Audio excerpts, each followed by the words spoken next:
Сэмжит мод төлөөлөгч санал хэлье. Араас нь зундууд орж Бат Баясгалан төлөөлөгч. За. Юуны түрүүн та бүхэндээ энэ өдрийн мэндийг хүргэе. Тэг яг иргэдийнхэн зовлон жаргал донд байдаг яг ямар асуудал тулгардгүй гэдгийг мэддэг төлөөлөгч нар хамгийн түрүүнд энэ нисэх ахлагчдын юу хийдгийг, ямар нөхцөлд ажилтгийг, энэ бүх нөхцөлийг маш сайн мэдж байгаа учраас саналууд бол давхардж байна л да. Тэгээс төлөөлөгч нартаа баярлалаа гэж одоо эсгээ ахлагчдын өмнөөс хэлмээр байна. Хэвлэл мэдээлэлээр гарч байгаач гэдэг юм уу ганц нэг энэ хүмүүсийн хилээд байгаачлан эсгээ ахлагчдыг ингэж ад үзэж болохгүй л дээ. Төрийн бүх шатны төрийн үйлчлэгийг яг айлыг хаалга татаад анхан шатнд нь хүргэдэг хүмүүс чинь тэр дундаа бидний энэ гаргаа сууж байгаа шийдвэрүүдийг юу хийх гээд байгаа, яах гээд байгаа гэдэг энэ бүхний чинь хүргэдэг хүмүүс чинь энэ хэсгийн ахлагч нар.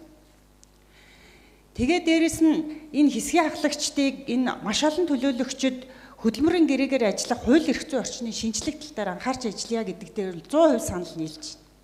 Яг ингэж байж ийж чадахжуулах өшөө илүү амьдралын нийгмийн баталгааг нь сайжруулах тал дээр бол энэ дэвшил гарна гэдгийг би бас хэлмээр байна. Тэгэд энэ нийгэмд ганц нэг ойлголтын зөрүүтэй байгаа энэ үйлдэл нь юу вэ гэхээр тухайн хорооны засаг дарга буюу тухайн одоо анхан шатны удирдлага зохион байгуулалтын алдаач гэдэг юм уу харилцаа хандлага энэ бүх нөхцөл байдлаас л үүдэлтэй хэсгийн ахлагч нар ямар их стресс донд ямар хүнд нөхцөлд ажилладаг гэж бодож байна. Энэ хариуцсан тухайн одоо 200 өргөч гэдэг юм уу тэр хідэн иргэн байдгийн энэ хүмүүсийн хамгийн анхны тусламж үйлчилгээ буюу хамгийн ихнийх нь аврал нь энэ хэсгийн ахлагчд байд юм аа. Яагаад тэгэхээр тэнд гэрээсээ гарч чадахгүй ахмад настан гэртээ хүүхдээ хараа сууж байгаа ээжүүд янз янзын хөгжлийн бэрхшээлтэйч байдгийм үү амьдралын одоо байдал нь дутмаг энэ хүмүүс чинь хамгийн түрүүнд хэсгийн ахлагчтай ханддیں۔ Хаашаа хандгаа мэдэхгүй хамгийн түрүүний аврал нь хэсгийн ахлагчд байдیں۔ Хэсгийн ахлагчтай хэлээд энэ хүмүүс чинь одоо хамгийн түрүүнд би ингэмээр байна. Энэ асуудлыг надад шийдвэрлэж өгөөч гэдэг л анхан шатны төрийн үйлчлэгийг бидэнд дамжуулдаг хүмүүс чинь энэ хэсгийн ахлагчд байдаг. Тэгэхээр ганц нэг хүмүүс улс төржүүлээл одоо нам улс төрийн ажил хийдгэл гэдэг л асуудал яриад байх шиг байгаа юм. Гэхдээ энэ бол тэр болгон бас тэр талаас нь битгий хараасай ганц нэг хүний үйлдэл байж болно.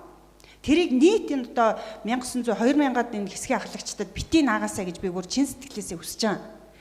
Тэгээд яг уу одоо надад маш олон гомдлууд ирдгэл дээ. Тэгэл одоо тэр хүнд ажилласан, энэ хүнтэй хамт байсан, тэрний баг, энэний баг гэдэг үүднээс нь дуртай үедээ хүссэн цагтаа чөлөөлөгддөг, эрхэн зөрчигдөж идэг ийм хүмүүс яахааргүй хэсгийн ахлагч. Тийм учраас энэ нэг цалингийн энэ одоо сая төгрөг болсон чинь саяхан шүү дээ. Монгол улсын ерөнхий сайд одоо оюун эрдэнэ дарга энэ UB Palace бүх хэсгийн ахлагч нартай уулзаад зовлон жаргалын сонсоол 2 жилийн өмнө байна энэ хэсгийн ахлагчдын цалиныг сая төгрөг болсон шүү дээ. Энэ удаа энэ цалинг авч чадаагүй энэ хүмүүс. Тэгээ одоо нэг харин нийслэлийн засаг дарга өөрөө бас анхан шатнд бүх төвшөнд нь ажиллаж исэн хүний хувьд энэ хүмүүсийн зовлон жаргалыг ойлгож байгаа учраас нийслэлийн засаг даргын хамгийн газар бас гарц гаргалгаа олж энэ 200 мянган төгрөг буюу энэ 20%-аар нэмүүлж байгаад үнэхээр бас талархаж байна. Цаашид бид нар энд сууж байгаа төлөөлөгчд за энэ нийслэлийн засаг даргын хамгийн газрынхантай бид нар хамтраад яаж энэ хэсгийн ахлагчдын нийгмийн баталгаа яаж эрх зүйн орчныг сайжруулах вэ гэдэг дээр бас анхаарч ажиллая гэсэн ийм саналыг хэлж байна. Тэгээд тодорхой төвшөнд бас энэ хэсгийн ахлагчдын маань одоо бас амьдралын баталгаа дээшлэх байгаа гэдэгт одоо итгэл тээгэл үлдээ да. Тэгээ баярлалаа.